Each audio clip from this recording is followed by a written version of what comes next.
If the subpoena is for you to testify as an expert, or if it's for you to testify as an appraiser, and an appraiser is an expert, then you are perfectly justified in charging expert witness fees.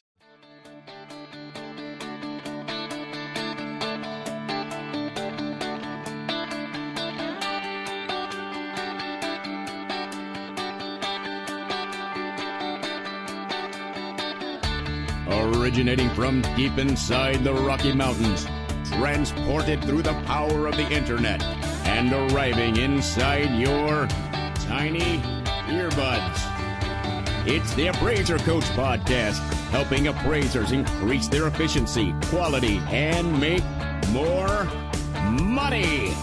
Here's the guy who makes it his life's mission to create value for real estate appraisers nationwide.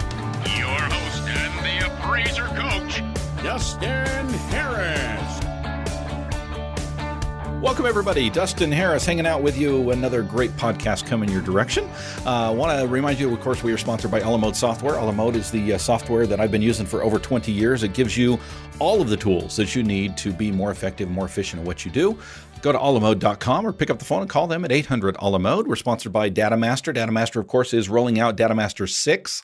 That's right, 6. Rolling out across the country. Amazing product. You need to check it out. Go to datamasterusa.com. One more time, datamasterusa.com. And finally, we are sponsored by OREP Insurance. OREP is the E&O insurance that I just renewed with. Very easy process. They did it all, folks. I filled out a 3-minute application and sent an email or two just for some clarification. I mean, I literally took probably 10 minutes total, start to finish. Great company to work with. E&O done the way that appraisers want it done. It's OREP Insurance. It's OREP.org for more information. Well, folks, kind of starting a new thing today. This is going to be a new episode, series, if you will. And let me just set this up by telling you that as a coach, my forte, my superpower, if you will, is, first of all, running a very successful appraisal business on one hand, and then the ability to take those concepts, those principles, those ideas, those thoughts, those models, if you will, and help to apply those to other appraiser businesses across the country.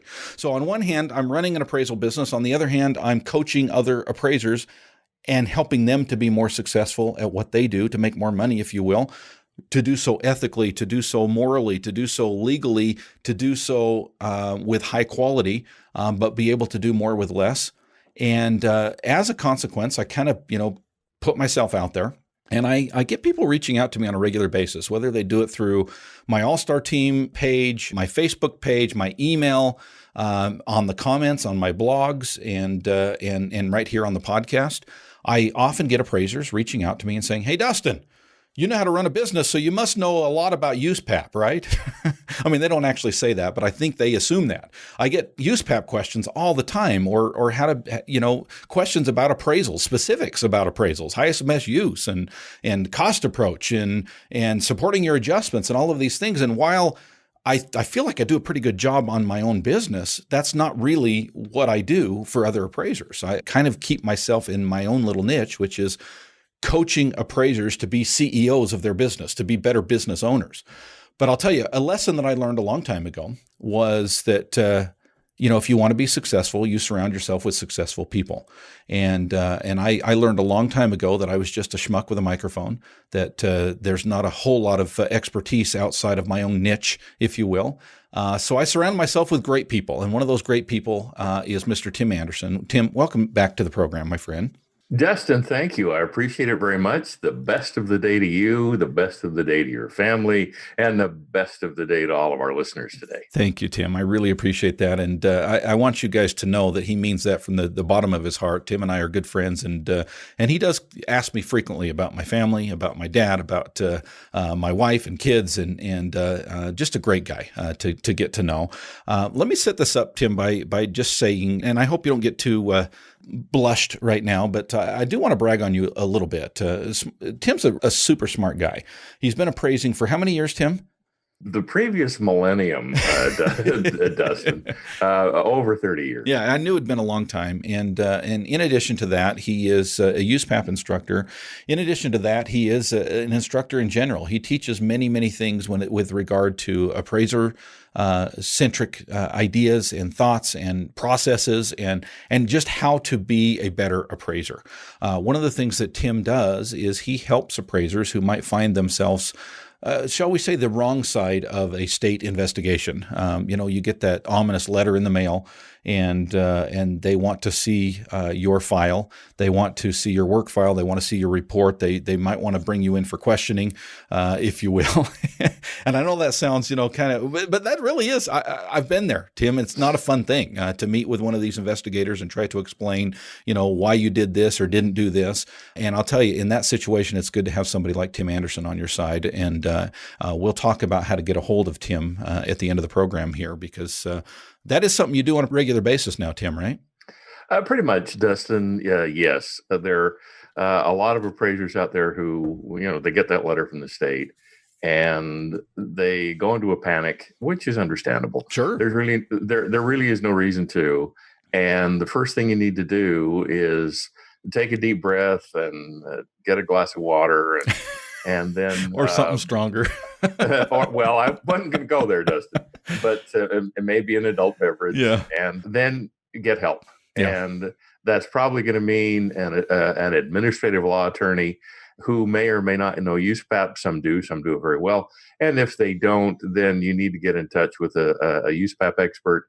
And while I'm not going to break my arm patting myself on the back, you can get a hold of me. Yeah, absolutely. No, you should. Don't break your arm, but I'll pat you on the back for you.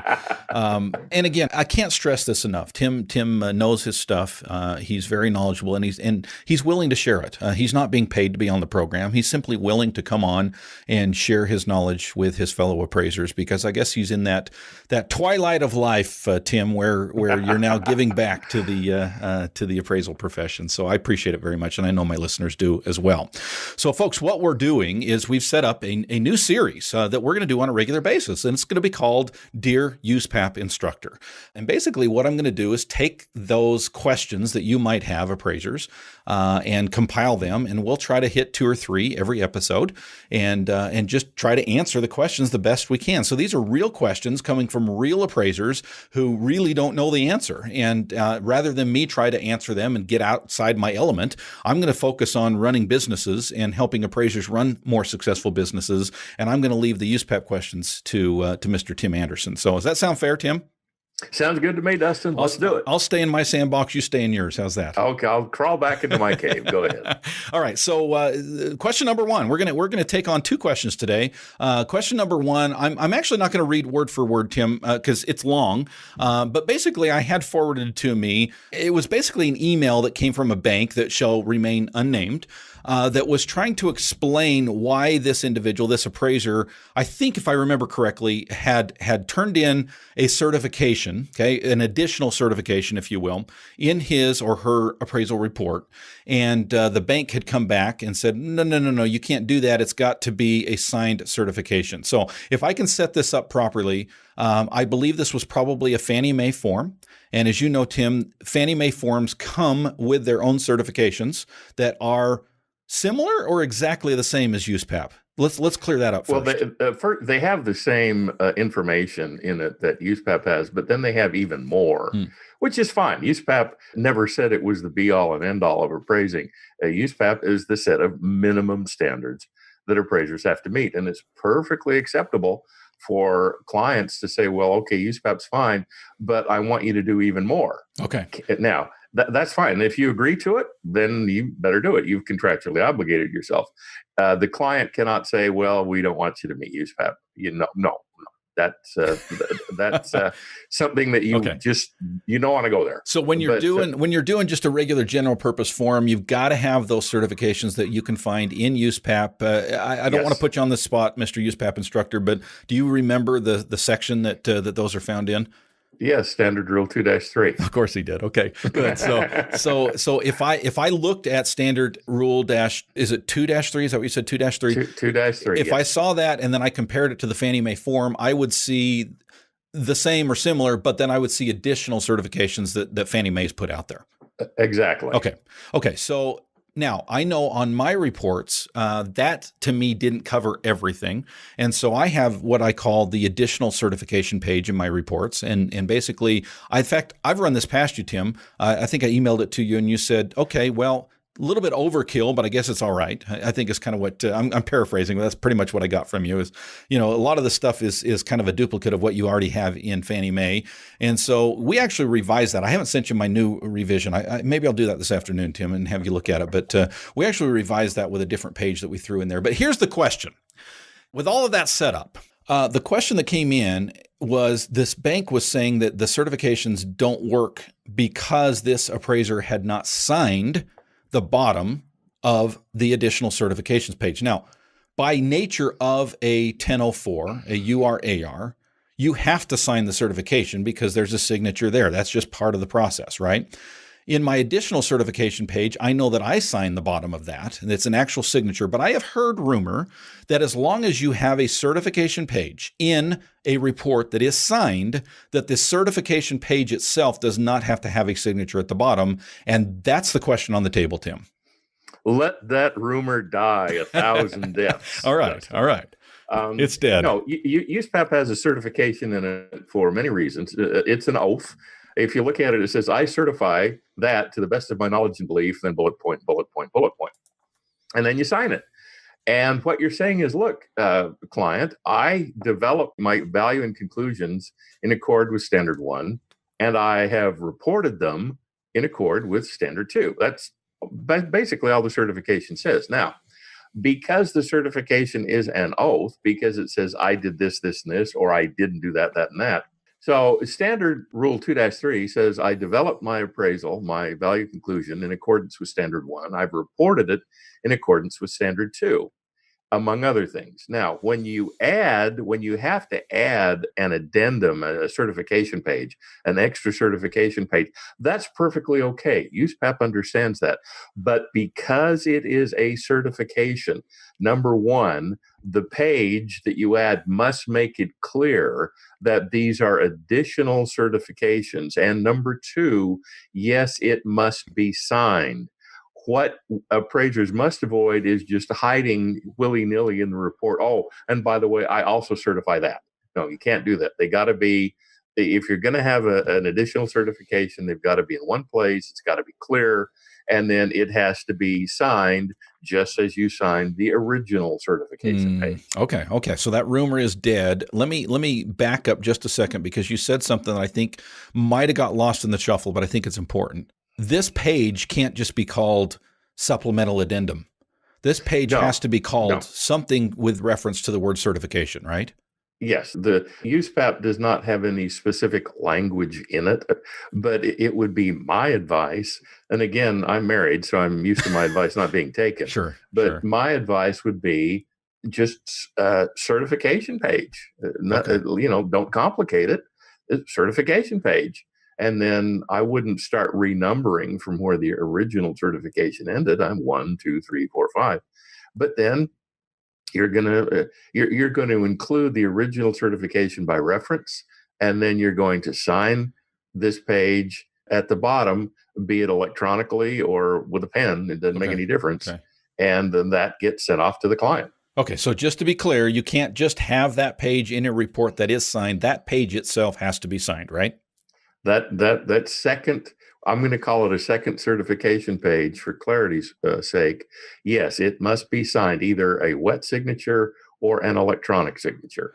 Because one of the things you do when you sign it is you're saying, I'm taking responsibility for everything in this report, right down to the quality of the paper it's printed on and the grammar with which I wrote it. Paper? What the hell is paper? The hell is paper? Okay, so this brings up another question, I think, in my listeners' minds. They're saying, Tim, aren't the certifications on the Fannie Mae form enough? Like, why would somebody want to have an additional certification page? Can you give me an example of something that might be in an additional certification page that an appraiser might want to use? No. Okay. I don't know what one could be, quite frankly. Well, let me throw out an example. And again, this might reveal my ignorance, and this is why I have you on the program, and that I am not a USPAP instructor. But doesn't USPAP require that you say something about prior services? And is that not found in the URAR form? Okay, that is not found in the URAR form. And you're right. You've caught me in an error. Bless your heart. Just like my wife being home. Yeah. And yes, that has to be in there. And then plus, if you are a member of an appraisal society, there might be a requirements specific to the society. For example, if you're a member of the Appraisal Institute, you also have to put in a statement regarding your continuing education. And that's a certification? Wow. Yes. Wow. Because one of the steps the certification takes is to make sure that there is no misleading the client. So the client has the right to know that the appraiser is qualified through training, education, etc., to carry out the appraisal assignment credibly. Therefore, if you're a member of the Institute, not to include that could be construed as trying to mislead the client. Okay. All right. Good stuff. We're talking with Tim Andersen. This series is called Dear USPAP Instructor. I'm learning things today. I hope you are as well.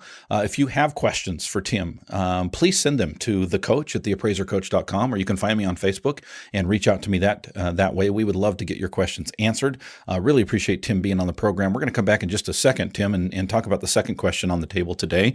But first, want to remind you, of course, we are sponsored by DataMaster. DataMaster, of course, is the ability to take information that you would maybe, we talked about paper, right? In the old days, I used to print out MLS sheets. I used to print out the tax information, and I would put it on. In fact, actually, I had a little clip on my monitor that I could actually clip a piece of paper into. So it was right next to my monitor, so I didn't have to move my eyes very, very much. And I could look at one side, and then I could type it into the report itself. I've, of course, moved many years ago to paperless office where I'm using multiple monitors, but it's still the same concept. Either I or someone I hire has to look at one screen with MLS data or tax information or market research and then input it into my report. Well, guess what, folks? No longer. If you're using DataMaster, you can save 30 to 60 minutes per report, because with a touch of a button, you choose which information you want put where. Okay, you're still in complete control of the process. But the actual hand typing and the human error that sometimes happens when you're transposing from one screen to another, no longer when you're dealing with DataMaster. Folks, if you're not using DataMaster, find out why you're not and get on their website. Go to datamasterusa.com to learn more information. They are rolling out across the country, but if they are in your area, you need to be using them. It is an investment in productivity. It's datamasterusa.com. One more time, datamasterusa.com. Speaking of productivity and being able to do more with less, that's why I've been with a la mode forever. That's why I'm sticking with a la mode. A la mode allows me to do more with less. It allows me to be efficient. It allows me to be effective at what I do as an appraiser. There's no need for me to change to any other product because I'm all about efficiencies and quality, and that's what a la mode gives me. That's what it will give you as well. Folks, if you're with any other company, check them out. Pick up the phone and call them. A la mode can be found at 800 a la mode, or you can reach them on their website at alamode.com. Finally, we are sponsored today by OREP Insurance. OREP is the insurance company that I've been with, been 3-4 years now. And every single year, super easy to renew. My business changes every year. I hire people. We do more or less volume. We are constantly expanding, franchising now into other areas. And OREP has been right there and has allowed me to be able to renew with ease, even with the changes each year. It's a very simple 3-minute application, and you can talk to a real person at any time. Had one little hiccup this year. I picked up the phone. I called Lori. She very quickly answered my question. Very easy. Folks, if you're with any other company for your E&O, check out OREP and check out the benefits that they will give you. Go to orep.org. One more time, it's orep.org.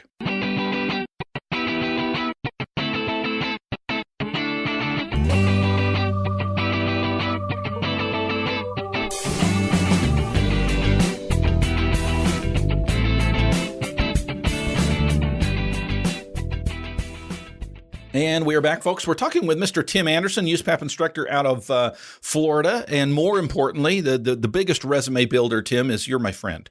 And, bless your heart. Thank you, Dustin. I really appreciate you being on. I appreciate you taking the time to serve your fellow appraisers and help answer some questions, because I think these are standard questions. I always think I was told this long ago by one of my elementary school teachers that if somebody raises their hand and asks a question, don't be intimidated, because if you have the question, there's at least one other person in the room that has the same question that's too embarrassed to ask. Okay. So we've got these questions that are coming in, and frankly, I'm not smart enough to answer them. So I'm really glad that you're willing to come on and give us your opinion on some of these things.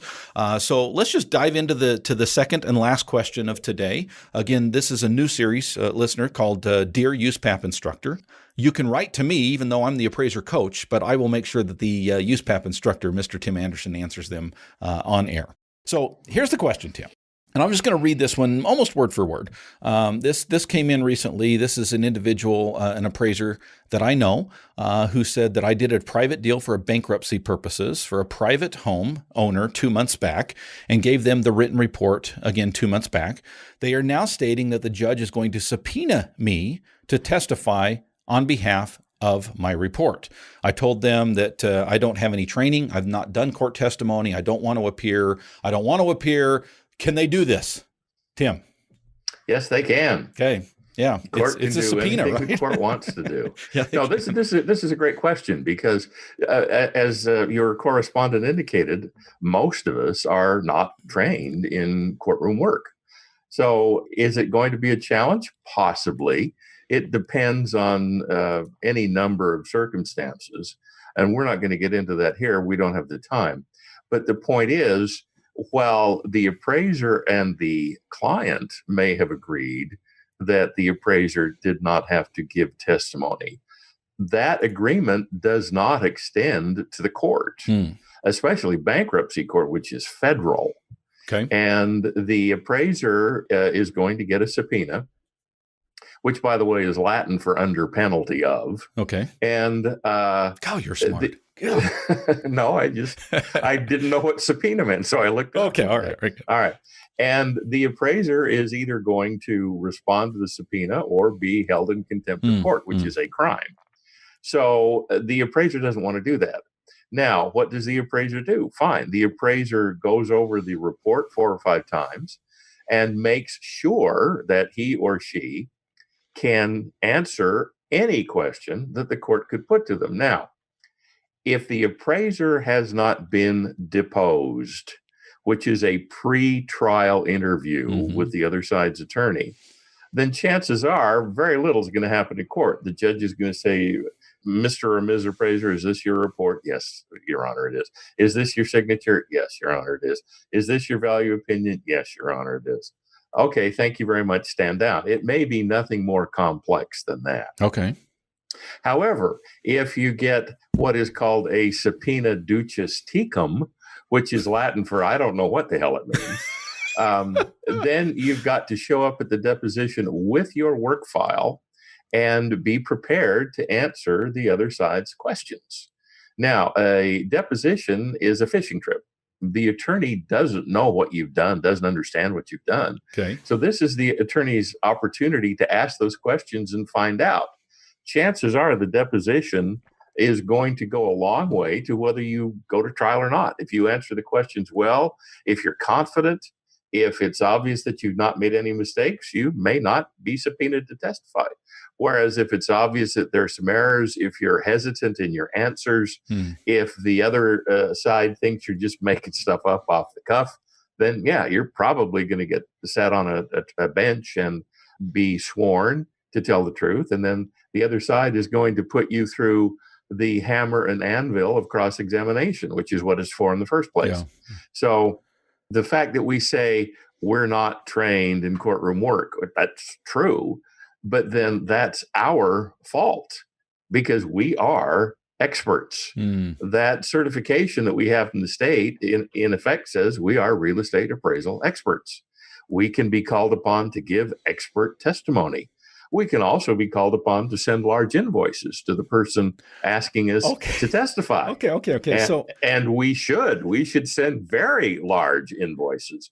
In fact, When you get a subpoena, usually you get a check for some stupid amount, $3.18, which you have every right to cash, or you have every right to send back and say, no, I'm sorry. My hourly fee for expert witness work is insert humongous number here. Right. And then at that point, one of three things can happen. The attorney can go, okay. All of a sudden, you can become completely unimportant and not have to testify. Or the court can order you to testify and will work out your compensation later. Outside of eminent domain, I have never had the third happen to me. Okay. It's relatively common in eminent domain. But it's amazing how unimportant you become when somebody says, oh, you mean I have to pay you? Oh, goodness gracious. No, thank you. We won't do that. Okay. So, and I recommend that appraisers charge professional level fees on an hourly basis. And, you've got to look at your own overhead. You've got to look at what counts and what doesn't count as far as you're concerned from an income standpoint. But let's face it, by the time you take into account your time and effort, the overhead you have to cover, et cetera, et cetera, et cetera, it ain't cheap. Okay. And therefore, it's my advice that appraisers charge for that. What they charge is their business. Yeah. But like I say, insert humongous hourly fee here. Yeah, with a retainer. And I would say a big one. Yeah, and I would say that fee ought to be enough that if you are called on to give up your day job, if you will, for that day, that you have to go into court and you have to sometimes sit there in the lobby for a while and sometimes sit through lunch, and sometimes the time on the stand might be 30 minutes, but you might be in that court environment for 3, 4, 5, 6 hours sometimes that you're being paid for being there. But the point is that fee needs to be high enough that you're like, okay, cool. I guess I'm going to court Tuesday. Where if it's not high enough, you're going to be like, oh, geez, I got to do what? And I got to rearrange what? In other words, make it high enough that it's worth your time. Now, here's this kind of, I just want to back up for just a second, Tim, because I think you articulated things very, very well. The question still remaining, I think, in someone's mind is, well, what's the difference between being an expert witness and being subpoenaed? Because they are different things. One you're getting paid $3.14 for, and the other you might be being paid $300 an hour for. How do you take a situation like this, where you're possibly going to be subpoenaed, and say, well, hold on a second, you can't subpoena me. You got to pay me for my time. If the subpoena is for you to testify as an expert, or if it's for you to testify as an appraiser, and an appraiser is an expert, then you are perfectly justified in charging expert witness fees. Now, if you're being subpoenaed as a fact witness, that's a totally different story. We're not even going to go there. Okay. But chances are, Dustin, if you get a subpoena this afternoon, it's going to be relative to one of the appraisals that you've done. And assuming you are not being subpoenaed as a defendant, assuming you're being subpoenaed as an expert, then yes, you're going to charge expert level fees, as well you should. Okay. Plus, as you added, a retainer. Yeah. Absolutely. And here's where my super para gets imposed a little bit today. As far as a business owner goes, folks, when you set up anything that may have now, any appraisal has the potential to go to court. You just need to know that when you put your signature on an appraisal report, there's a chance it's going to go before the state board. There's a chance it's going to go before a judge. You just need to know that. You need to understand that. However, when you're doing something for bankruptcy, when you're doing something for a estate, when you're doing something for a divorce, there's a much higher chance that is going to go to court. And as far as I'm concerned, when I do a private appraisal, I always have an engagement letter, okay? And in that engagement letter, I have a paragraph that says specifically, I am doing an appraisal with an appraisal fee attached. And if there is any testimony that is needed, that's an additional assignment with an additional fee. And I would highly recommend that you do that in your private work that you do as far as your engagement letter. Okay. Let the church say amen. Amen. All right. Hallelujah. Okay. So speaking of, as we wrap up here today, Tim, speaking of going before the state board, we mentioned earlier that this is something that you can help appraisers out with. I know that you've helped some of my friends out in situations where they have been put before a committee, if you will, a state board inquiring into one of their appraisals. Let's say that an appraiser gets that ominous letter or that ominous phone call or email. You mentioned an attorney, But I think that it's also important to, and I second that, by the way, an attorney is a great way to go in that situation. It's your livelihood, folks. Don't play with it. Take it seriously, even if you don't think it's that big of a deal. It is. But the other person I would want in my corner is Mr. Tim Andersen. How do we get a hold of you, Tim, if that's a situation we find ourselves in? Dustin, my email address is maitca@bellsouth.net. And One more my time. phone number, One more time. Okay, thank you. maitca@bellsouth.net.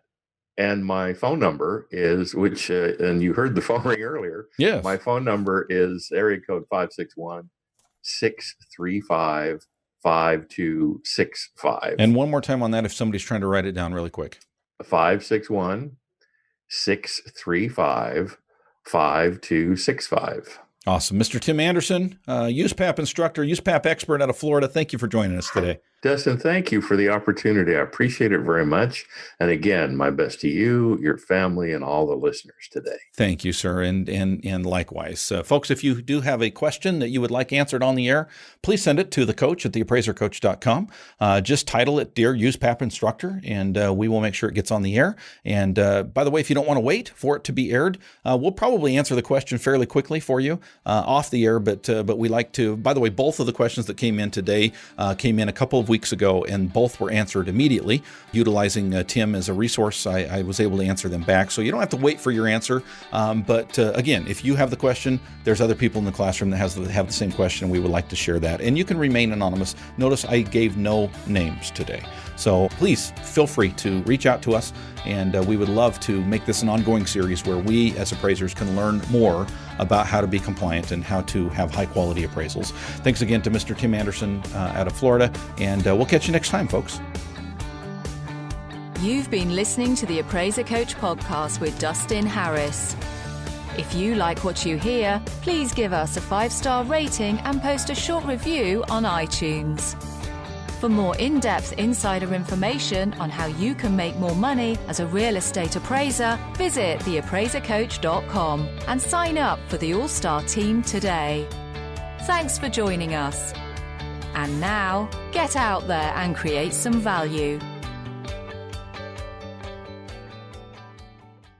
It's perfectly okay to include.